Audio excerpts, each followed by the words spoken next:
बड़ा चौक के समीप जैन मंदिर में प्रवास कर रहे जैन समाज के प्रतिष्ठित मुनि विशुद्ध सागर जी महाराज ने मंगलवार को चतुर्मास अनुष्ठान को लेकर मीडिया कर्मियों से बातचीत की। इस दौरान उन्होंने कहा कि मधुबन में चतुर्मास के आयोजन की तैयारी चल रही है। चतुर्मास बेहद सादगी और महामारी को देखते हुए छोटा होगा।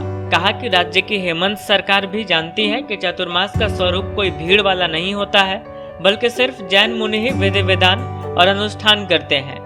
लिहाजा भावनाओं को देखते हुए राज्य के कई जिलों के जैन धर्मावलंबियों को चतुर्मास के आयोजन की अनुमति दी गई है। वैसे भी इसके आयोजन को लेकर हिंदू संगठन विहिप और बजरंग दल की सहमति भी मिल चुकी है।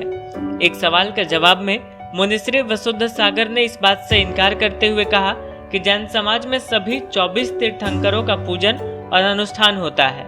चर्चा सिर्फ 2 के होने की वजह है कि भगवान महावीर का संदेश कलयुग में सबसे अधिक प्रचारित और प्रसारित हुआ। यही नहीं, भगवान महावीर ने इस काल में हर एक जनमानस को जीवन जीने की राह दिखाई। मुनिश्री ने कहा कि गिरिडीह में भगवान पार्श्वनाथ की चर्चा होने का कारण है कि गिरिडीह के समेत शिखर जी मधुबन में भगवान पार्श्वनाथ ने निर्वाण हासिल किया था और इसी समेत शिखर के कारण भगवान पार्श्वनाथ की पूजा का महत्व बढ़ता है। वैसे जैन समाज में भगवान ऋषभदेव की भी उपासना और पूजा होती है, क्योंकि भगवान ऋषभदेव जी महाराज का वर्णन हर पुराणों में है। इधर जैन मंदिर में मुनिश्री विशुद्ध सागर जी महाराज के सानिध्य में कई धार्मिक आयोजन भी करवाए गए।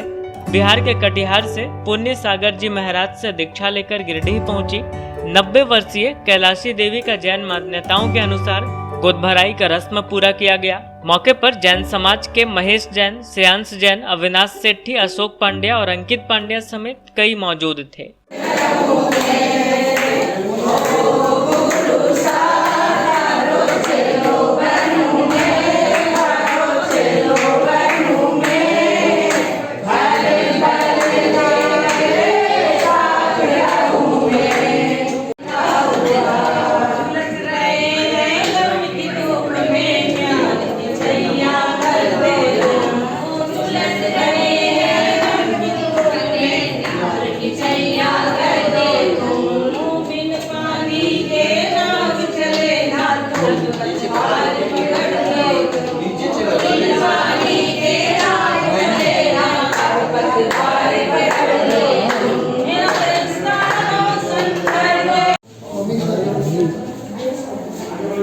सनातन काल से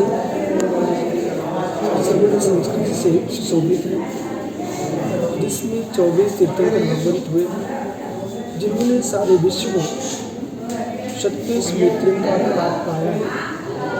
ब्रह्मांड में आज आवश्यकता है प्रत्येक प्राणी के प्रति करुणा दया का भाव और संपूर्ण समाज में, राष्ट्र में एकत्व की भावना जागृत हो।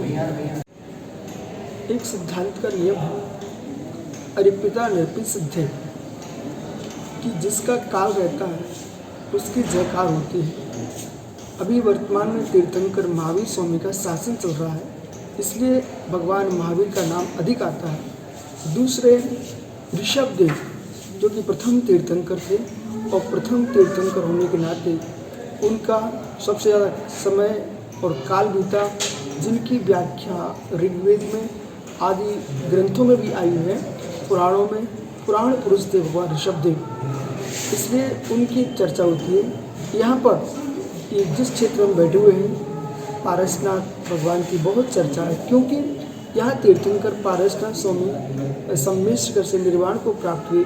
यद्यपि 20 तीर्थंकरों ने निर्वाण प्राप्त किया है, लेकिन जो प्रत्यक्ष में बिल्कुल नज़दीक थे इसलिए उनका ज़्यादा चर्चा का विषय है। लेकिन आगमों में 24 तीर्थंकरों की व्याख्या है और 24 तीर्थंकरों में एक भी तीर्थंकर में कोई न हीन है न अधिक है। सबके सिद्धांत पे एक विशेष बात है, क्योंकि जगत में अनेक अनेक धर्माचार हुए, अनेक अनेक लोग हुए, उन्होंने अपने अपने काल में अपनी अपनी बात कही, लेकिन ये तीर्थंकरों की जो परंपरा है उसमें एक तीर्थंकर ने जो बात की है, अंतिम तीर्थंकर भगवान ने वही बात की है।